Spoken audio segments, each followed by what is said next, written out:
नमस्कार, मैं डॉक्टर नरेश शुक्ला अपने चैनल डॉक्टर ज्योतिष में आपका फिर से स्वागत करता हूँ।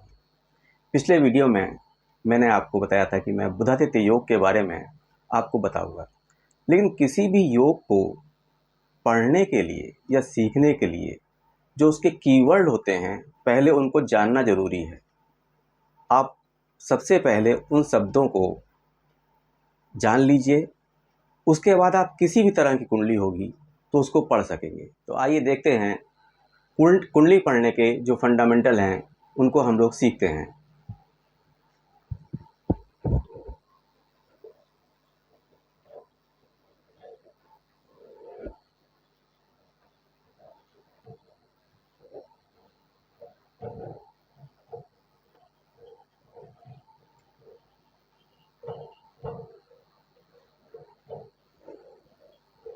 इसमें पहला शब्द जो आता है वो है परम योग कारक।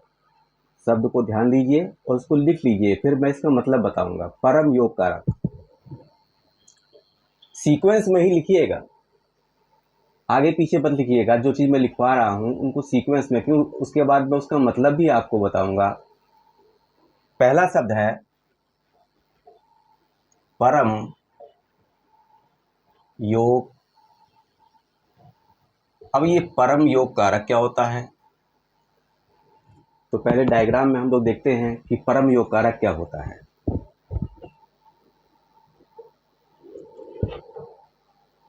दोस्तों, लाइनें टेढ़ी हो सकती हैं, आप उसको बना लीजिएगा, क्योंकि मैं लाइन बनाना नहीं सिखा रहा हूँ आपको, मैं केवल आपको कुंडली सिखा रहा हूँ।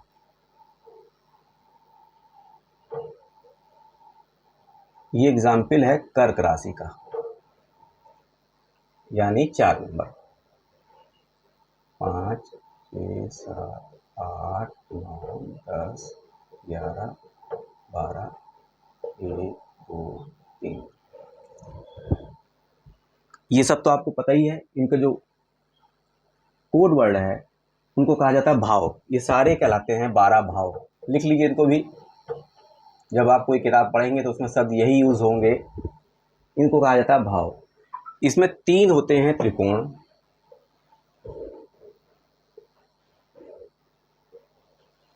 ये हैं त्रिकोण, 5वां 9वां पहला,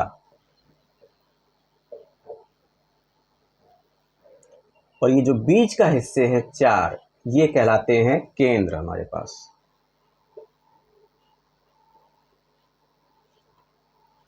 किताबों में आपको यही शब्द यूज मिलेंगे, भाव, त्रिकोण, केंद्र। अब परम योग कारक क्या है? अगर कोई भी ग्रह की दो राशियां केंद्र और त्रिकोण की स्वामी हो जाएं तो वो कहलाता है परम योग कारक। फिर से सुनिए, अगर किसी ग्रह की 2 राशियां केंद्र और त्रिकोण की स्वामी हो जाएं तो वो कहलाता है परम योग कारक। यानी यहां पर हमारे पास क्या है, देखिए, ये केंद्र में है और यहां पर यही मंगल की राशि जो है हमारे केंद्र में है और यहाँ पर त्रिकोण में है। यानी ये मंगल यहाँ पर परम योग कारक कहलाएगा। अब ये मंगल कहीं पर भी बैठ जाएगा, ये बहुत ही मजबूत होगा और शुभ परिणाम देगा, जिसके बारे में हमेशा ही गलत बताया जाता रहा है कि मंगल हमेशा खराब परिणाम देता है। ऐसा नहीं है। ये मंगल जहाँ जहाँ बैठेगा, परम योग कारक वाला मंगल जहाँ भी बैठेगा, या परम योग कारक की राशियाँ जो भी होंगी, वो ग्रह जहाँ बैठेगा वहाँ शुभ फल ही देगा। तो हम लोगों ने पहला पढ़ा परम योग कारक। ये कर्क राशि में होता है। सिंह में बनाएंगे तो इसका रिवर्स बन जाएगा, उसमें भी मंगल ही आएगा। दूसरा ही चीज हम देखेंगे तुला राशि में भी। पहले चित्र बना लेते हैं, उसके बाद हम लोग आगे बढ़ते हैं।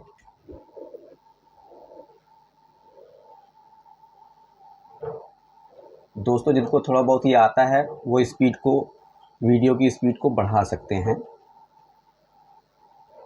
और जिनको नहीं आता है वो इस चीज को ध्यान से देखें। कोई चीज रटनी नहीं है, समझना है।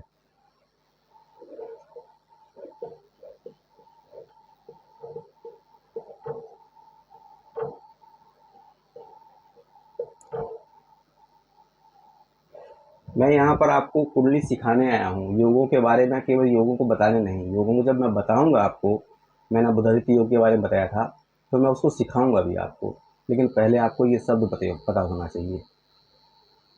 यहाँ देखिए, तुला में लग्नेश है और ये शनि की दो राशियां केंद्र और त्रिकोण की स्वामी हो गई।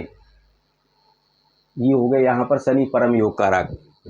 शनि यहाँ क्या बनेगा दोस्तों? परम। ये शनि जहां जहां बैठेगा पॉजिटिव फल देगा, निगेटिव नहीं देगा। ये जहां जहां शनि ये बैठेगा वहां पॉजिटिव ही फल देगा। शनि खराब नहीं होता है। जो उसके बारे में भ्रम फैलाए जाते हैं कि शनि हमेशा गलत करता है, वो न्यायाधीश है, गलत नहीं करता है। ये शनि जहां बैठेगा वहां शुभ फल देगा। ये चीज आपको समझ में आ गई, परम योग कारक। अब मैं दूसरा शब्द लिखने जा रहा हूं, योग कारक। लिखिएगा। मैं क्यों कह रहा हूं आपको कि 1 और 2 के बाद लिखिएगा, क्योंकि उसका मीनिंग भी मैं आपको बाद में समझाऊंगा। अब इसके बाद एक और शब्द आएगा, योग कारक, तो हम लोग लिखते हैं उसको भी।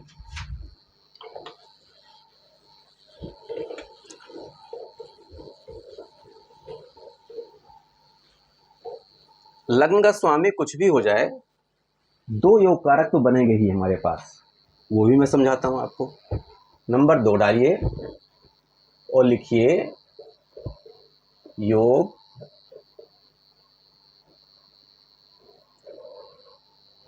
डायग्राम बना लेते हैं हम लोग। लग्नेश को कुछ भी रख लेते हैं, कोई ऐसी बात नहीं है उसमें, आपका जो मन करे वो रख लीजिएगा।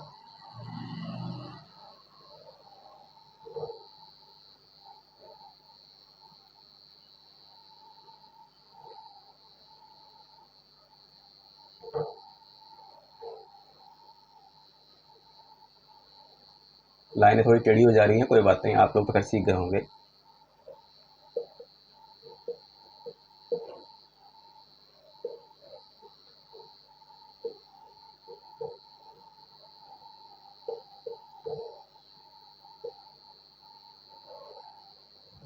मैंने मिथुन राशि बना लिया, आप कुछ भी बना सकते हैं। योग कारक तो उसमें आएंगे ही, वो भी 2 आएंगे। त्रिकोण के स्वामी,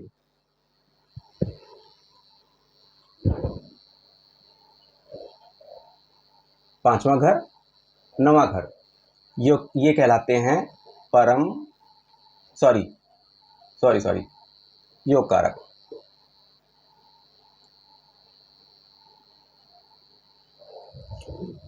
तो दोनों तरफ देखिए, यहाँ तुला है, 7 नंबर राशि है, यहाँ 11 नंबर राशि है। इनका स्वामी शुक्र, तुला का स्वामी शुक्र, ये योग कारक हो गया। यहाँ पर 11 नंबर राशि, इसका जो स्वामी है वो शनि हो गया। ये योग कारक ये भी बहुत मजबूत हो गए कंपेयर टू परम योग कारक के। परम योग कारक से थोड़ा सा कम रहेंगे, लेकिन मजबूत रहेंगे। जहां जहां बैठेंगे वहां अच्छा ही फल देंगे। इन दोनों जगह पर कुछ भी हो सकता है।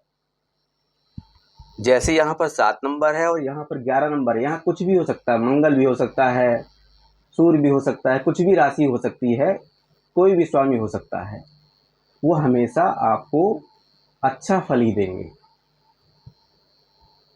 अब ये जो शुक्र है वो 12 घरों में कहीं बैठ जाए, शुक्र की 2 राशियां होंगी, यहाँ 7 नंबर, ये 2 नंबर, ये दोनों का आपको पॉजिटिव परिणाम देगा, निगेटिव नहीं देगा। तो जैसे कुंडली में डराया जाता है कि शुक्र आने वाला है या शनि आने वाला है, अब शनि आ गया है तो शनि डराएगा। शनि अगर योग कारक हो गया और शनि की महादशा आ गई तो वो आपको पॉजिटिव फल ही देगा। शनि से डरने की आवश्यकता नहीं है, उसको न्यायाधीश कहा जाता है। जो आदमी जैसा करता है शनि उसको वैसा ही फल देता है। तो शनि से डरने की आवश्यकता नहीं है, क्योंकि यहाँ पर शनि योग कारक है। परम योग कारक जैसा शक्तिशाली इतना मजबूत नहीं होगा, लेकिन होगा इसमें भी मजबूत। जहाँ जहाँ बैठेगा वहाँ पर वो पॉजिटिव फल देगा। इस चीज़ को मैं बाद में बताऊंगा। कुछ जगह निर्जीव होती हैं, कुछ जगह इसमें से सजीव होती हैं। तो जहाँ जहाँ बैठता है वो सजीव जगह पर थोड़ा सा, बहुत ज़्यादा नहीं, थोड़ा सा निगेटिव करना शुरू कर देता है। वो मैं उसको बाद की वीडियो में बताऊंगा। अभी तो जो उसके फंडामेंटल हैं वही मैं समझा रहा हूँ आपको। तो दूसरा आ गया योग कारक। तो तीसरा शब्द आता है अकारक।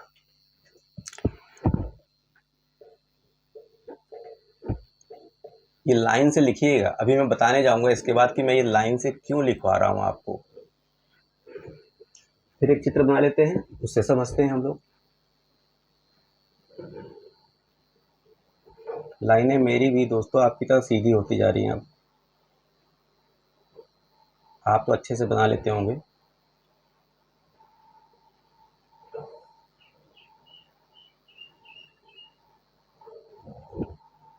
कोई भी लग्न मान लेते हैं, मैं आपको आकारक सिखाऊंगा केवल इसमें।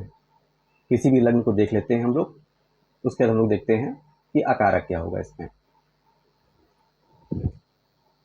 मेष मान लें, चलिए।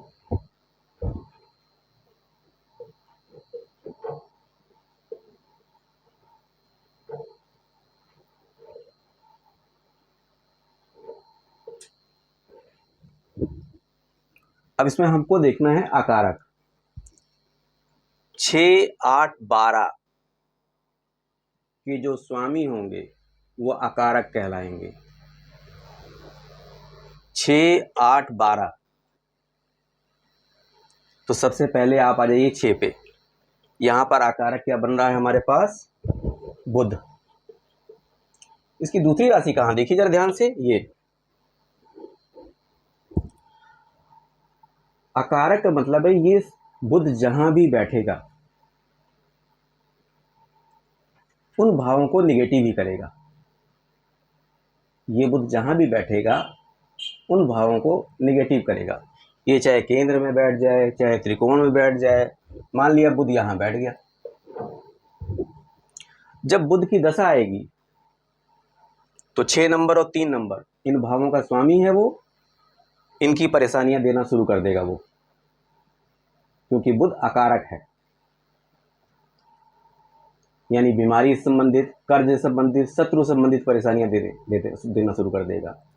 3 नंबर से संबंधित जितने भी हैं भाइयों से संबंध, वो सब गड़बड़ करना शुरू कर देगा।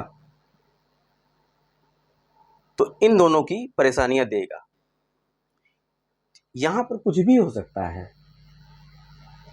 मैंने तो मेष माना था, आप कुछ भी मान लिया। और देख लें कि यहां पर क्या है, कौन सी राशि आ रही है। 6 नंबर में जो भी राशि आएगी वो अकारक ही होगी। एक मैं डायग्राम आपको और बना के दिखाई दे रहा हूं, इसको देख लीजिए।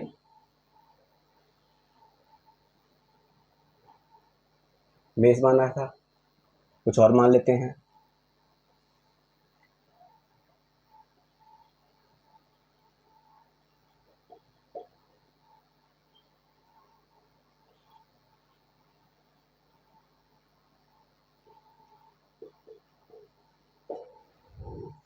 इस बार मैंने वृषभ राशि मान ली है।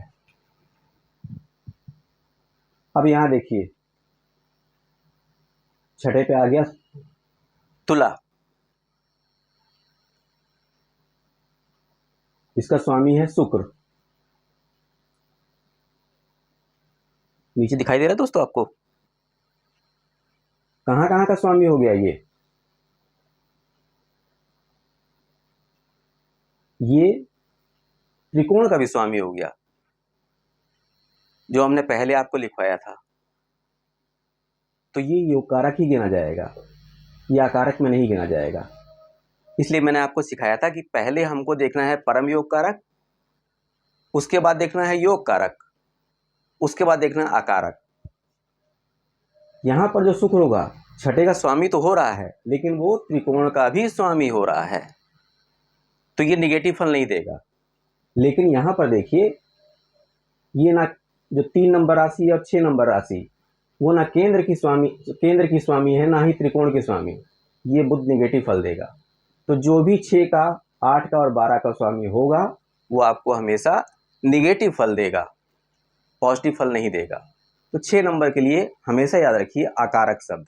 एक कन्फ्यूज़न पैदा होता है, वो अभी मैं दिखाता हूँ आपको, जहाँ पर परम योग कारक और अकारक दोनों ही आने लगते हैं।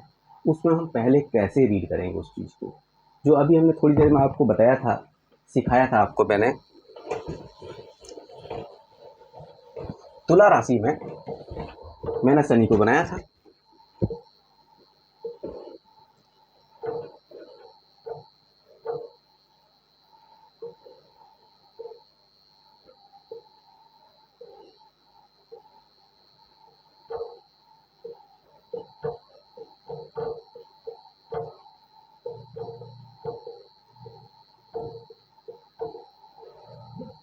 यहाँ शनि क्या है, परम योग कारक, क्योंकि पहले हम लोग परम योग कारक पढ़ते हैं। दूसरा चित्र देखते हैं हम लोग।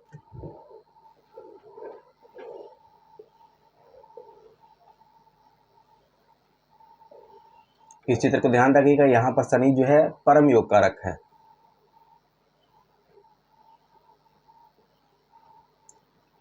अगर शनि की एक राशि छठे में चली जाएगी तब कैसे पढ़ेंगे उसको आप लोग, यही मैं सिखाने जा रहा हूँ।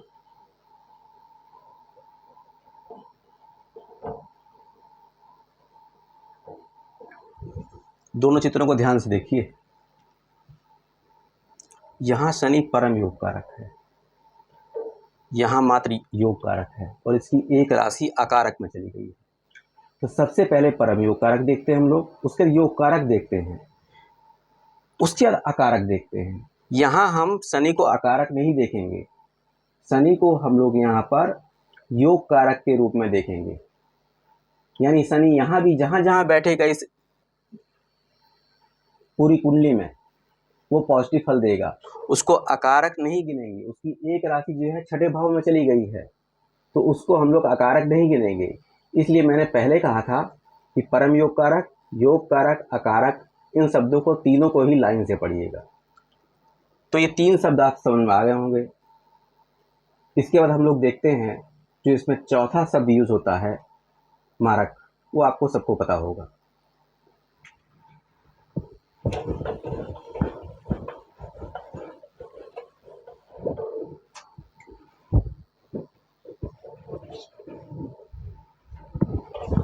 यहाँ बता दें 4 नंबर।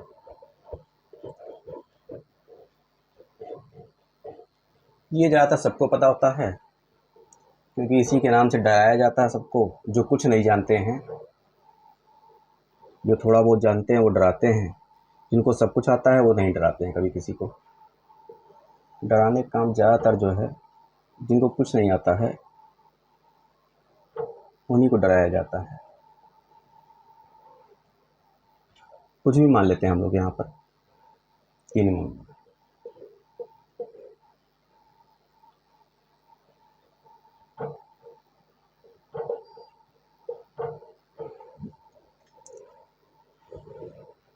सेकंड भाव और 7वें भाव को मारक कहा जाता है।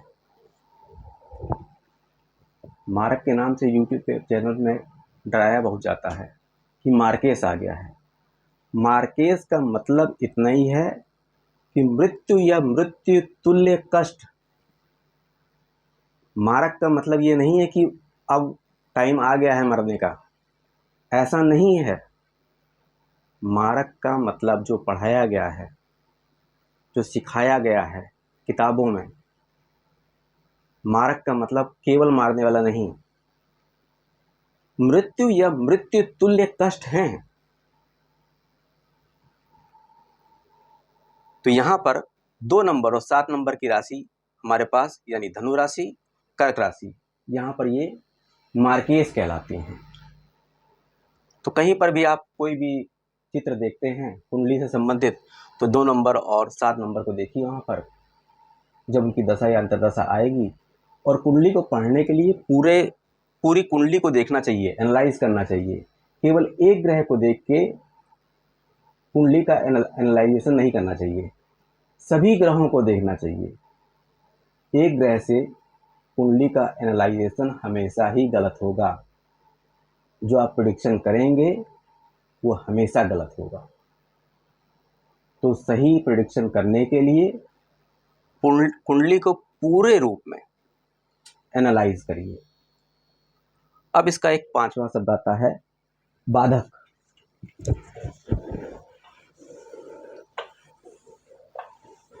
एक शब्द आता है बाधक।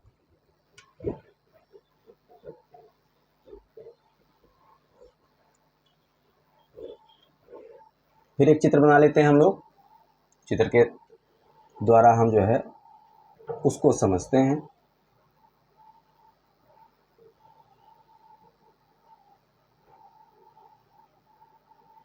अब ये शब्द आप जान गए हैं तो जो भी कुंडली आपको पढ़नी हो उसको आप आसानी से पढ़ सकते हैं। लेकिन मैं आपको सभी योग सिखाऊंगा, उनका परिणाम क्या होगा, क्या उनके रिजल्ट आते हैं, कहाँ कहाँ पर रिजल्ट आते हैं, कैसे रिजल्ट आते हैं। जैसे बुधादित्य योग है तो त्रिकोण में बैठते तब क्या फल आते हैं, केंद्र में बैठेंगे तब क्या होगा, 6, 8, 12 में होंगे तब क्या फल होगा, ये मैं आपको सिखाऊंगा। लेकिन पहले इन शब्दों को हम लोग जान लेते हैं। कुछ भी मान लेते हैं हम लोग। लग्न को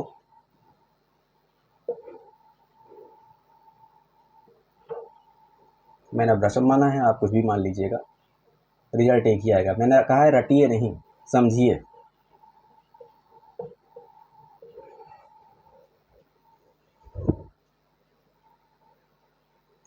तीन और 11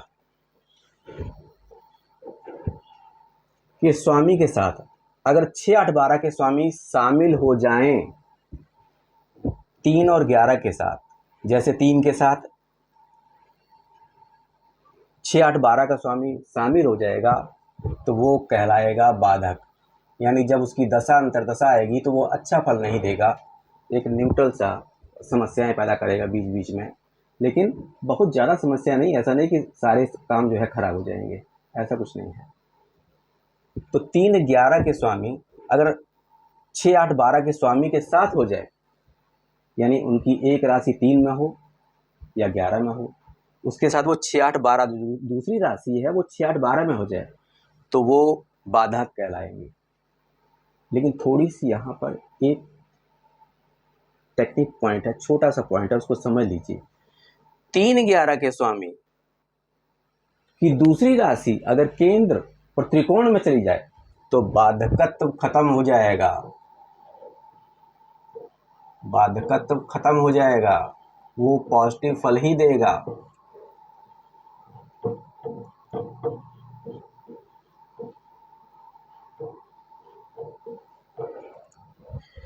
ये 5 शब्द थे जो कुंडली में, हर कुंडली में रहते हैं।